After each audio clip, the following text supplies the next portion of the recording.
ሰላም ጤና ይስጥልኝ የተከበራችሁ ተመልካችና አድማጮች የቻናል ቤተሰብ ተከታታዮች የፋኖ ታጣቂዎች መንግስት የዘረጋላቸው ሰላም ጥሪ የካቲት 11 2018 በዛሬው ተቀብለው ገብቷል። ይህን ጉዳዮች በትንታኔ የምናስደምጣችሁ ይሆናል። እንዲሁም ጠቅላይ ሚኒስትር ዶክተር አብይ ያስመረቃቸውን ፕሮጀክቶች ዛሬ እያስታወቀን ይገኛል። እነዚህንም እንዳስሳለን። በአንጻሩ ደግሞ ህወሓት እድሜ ያስቆጠረበትን አመት የመሰረተ በዓል ምክንያት በማድረግ እያስተዋወቀን ይገኛል። በአንጻራዊ ሁለቱን የምንመለከተው ጉዳያችን ነው። እንዲሁም በትናንትናው ዕለት የቱርክ ፕሬዝዳንት እንግዲህ በአዲስ አበባ ተገኝተው ያስተላልፉት መልእክት አለ። እሱም በተመለከተ የሶማሌላንድም መግለጫ በአንጻራዊ ሰጧን። ይህም ጉዳዮችም እንዳስሰው ሌላኛው መረጃችን ነው። እስከ ፕሮግራም ፍጻሜ ከኔ ጋር አብራችሁ ትዘልቁ ዘንድ በአክብሮት እየጠየቅን ቀጥታ ወደ ጉዳያችን ስናመራ በደረበውዬ በሸበል በረንታ ባዳር ተብሎ በሚታወቅ ቀጠና በተለይ በአባይ ዙሪያ መገኛ ዙሪያ ባለፈው ሳምንት በተካሄደው የተቀናጀው ኦፕሬሽን ተበታትኖ የነበረው ራሱን በተለያየ ስያሜ የሚጠራው የታጣቂ ቡድን አመራርና አባላት በሰላም እጁን ዛሬ የካቲት 11 2018 ሰጥቷል። በእለቱ የስድስተኛ እዝ አዛዥ ሜጀር ጀነራል ብርሃኑ ጥላሁን ጨምሮ የወረዳዎች ስራ ኃላፊዎች፣ የሰራዊት ከፍተኛ አመራሮች፣ የሃይማኖት አባቶች፣ የሀገር ሽማግሌዎችና የአካባቢው ማህበረሰብ በመገኘ አቀባበል አድርገውላቸዋል።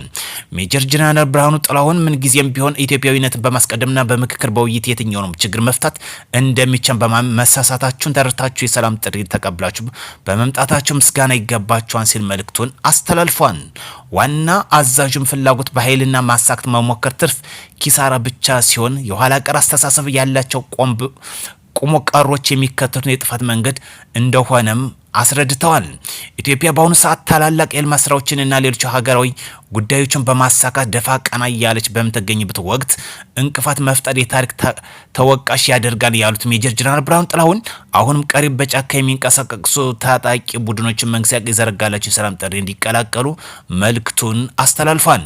የደራ ወረዳ ዋና አስተዳዳሪ አቶ መስፍን ታየ በበኩላቸው የወረዳውን ሰላም በጽንፈኝነት በአሸባሪ ኃይሎች ላለፉት ዓመታት ይህን በማይባል ምክንያት በተለይ ለብዙ ዓመታት ተዋህዶ በጋራ ብሮ የሚሰሩ የጽንፍ ተልእኮ ተቀባዮችን የሀገር መከላከያ ሰራዊት እያመከነ ሰላምን እያረጋገጠ ይገኛል። ሰላምን ቅድሚያ ሰጣችሁ በወል ተርታችሁ ስለመጣችሁ ምስጋና ይገባችኋል ሲል መልእክቱን አስተላልፏል።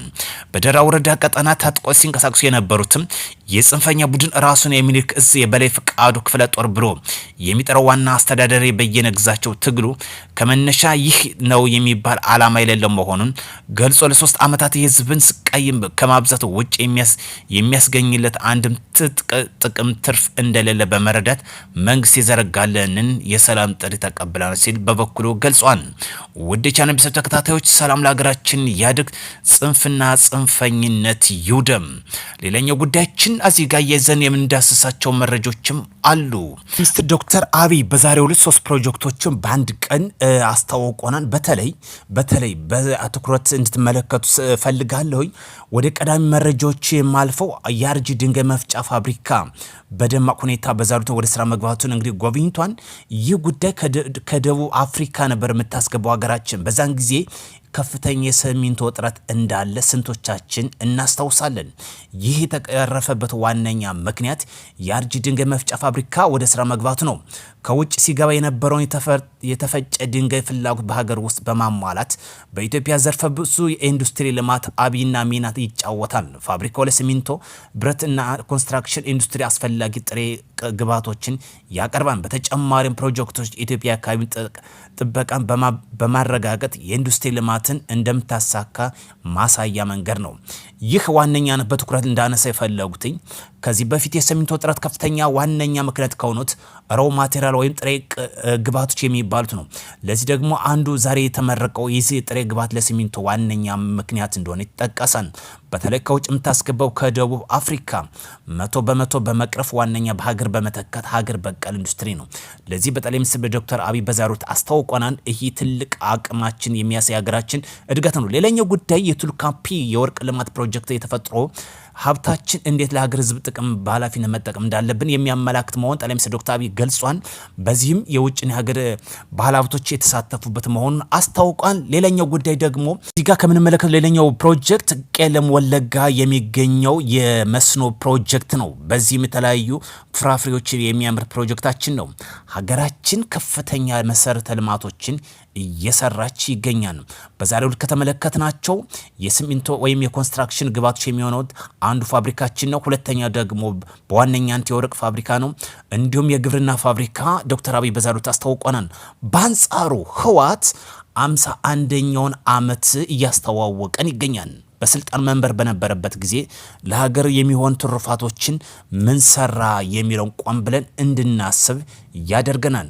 ቢሆንም ግን ህወሓት ከነበረው በርካታ የትግራይና ትግራይውያን አመኔታ እያጣበት አሁን እየቀነሰ ድጋፉም እየቀነሰ የመጣ እንደሆነ ያመለክታል። በዛሬውም ከተመለከትናቸው በርካታ ህጻናት ተማሪዎችን ወደዚህ ድጋፍ እንዲካተቱ ያደረገበት ጉዳይ ነው። ጉዳያችን ከምናነሳባቸው ዋነኛ አጀንዳዎች ከዚህ በፊት የሀገር መከላከያ ሰራዊት ሲያገለግሉ የነበሩት በድጋሜ መቀላቀል እንደሚችሉ መከላከያ ሚኒስትር አውጧል። ከዚህ በፊት የመከላከያ ሰራዊት አባል የነበሩት ዜጎች ሰራዊት በድጋሜ እንዲቀላቀሉ ጥሪ ቀርቦላቸዋል። ከዚህ ቀደም የመከላከያ ሰራዊት አባል የነበሩና ወደ ሰራዊቱ መመለስ ለሚፈልጉ ዜጎች ጥሪ ቀርቦላቸዋል። የመከላከያ ሚኒስትር ባወጣው ማስታወቂያ ካሁን በፊትም የመከላከያ ሰራዊት አባል የነበሩ በተለያየ ምክንያት ከሰራዊት የወጡ እና ተመልሶ ሰራዊትን ለማገልገል ፍላጎትና ቁጭት ያለባቸው እስካሁን የመመለስ እድሉ ያላገኙ አባላትን መመዝገብ እንደሚፈልጉና እንደመሳተፍ እንደሚችሉ ይፋ አድርጓል። ሰላም ለሀገራችን ያድርግ፣ ጽንፈኝነት ይውደም። ሌላኛው ጉዳይ ኤርዶጋን በአዲስ አበባ ንግግር ተቃውሞ አስነስቷል። በትናንትናው ዕለት በአዲስ አበባ ጉብኝት ያደረጉት የቱርክ ፕሬዝዳንት ኤርዶጋን ከጠቅላይ ሚኒስትር ዶክተር አብይ ጋር ከተወያዩ በኋላ የጋራ መግለጫ መስጠታቸው ይታወሳል። በዚህም በመግለጫው ላይ የሶማሌላንድ የሀገር እውቅና በተመለከተ የሰጡት አስተያየትም ትኩረት መሳቡን የተመለከተው የቱርክ ኢትዮጵያን በምትገኝበት የአፍሪካ ቀን ቀጠና ውስጥ በተለይም ለሀገሪቱ ሉዓላዊነትና እና የግዛት አንድነት ትኩረት እንደምትሰጥ ፕሬዝዳንት ኤርዶጋን በመግለጫቸው አስታውሰዋል። በዚህ መረገድ እስራኤል ለሶማሌላንድ እውቅና መስጠቷን ለሶማሊያንድም ሆነ ለአፍሪካ ቀን ምንም ጥቅም እንደማይኖረው በድጋሚ መግለጽ እወዳለሁ ሲሉ እስራኤል ታሳስ መጨረሻው የወሰደችው እርምጃ በድጋሚ ትችት ማስነሳቱ ተመለክቷል። ይህም ተከትሎ የሶማሌላንድ ከታች ያለውን የጠንካራ የተቃውሞ የታጀበ መግለጫ አውጣለች።